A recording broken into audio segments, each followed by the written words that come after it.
संसारको कुनै पनि देशले बिरलै पाउने यो अवसर तपाईँ हामीले प्राप्त गरेका छौँ। आफ्नो देशको इतिहास आफ्नै हातले लेख्ने यो अवसर हामीले प्राप्त गरेका छौँ। भोट माग्दा हामीले आम जनतालाई के भनेका थियौँ भने यसपटक तपाईँले आफ्नो भाग्य आफ्नै हातले लेख्ने हो, इतिहास रच्ने हो 21 गते भनेर हामी सबैले भनेका हौँ। विभिन्न ठाउँमा विभिन्न साथीहरूसँग भेटघाट गर्दा म आफै पनि पुगेको र तपाईँहरूको हात समातेर भनेको म सम्झन्छु। हामीले भनेका थियौँ यसपटक आफ्नो हातले आफै इतिहास लेख्ने हो।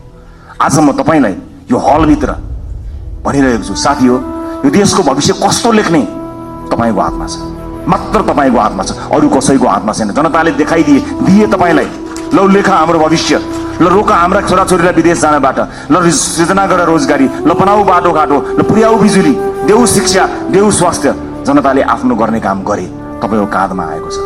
यसबाट एकदमै धेरै रमाइलो यसलाई लिएर, यसलाई चाहिँ उत्सवका रूपमा भन्दा पनि जिम्मेवारीको रूपमा काम गर्नुपर्ने यो गहन बेला तपाईँहरूको काँधमा आइपरेको छ।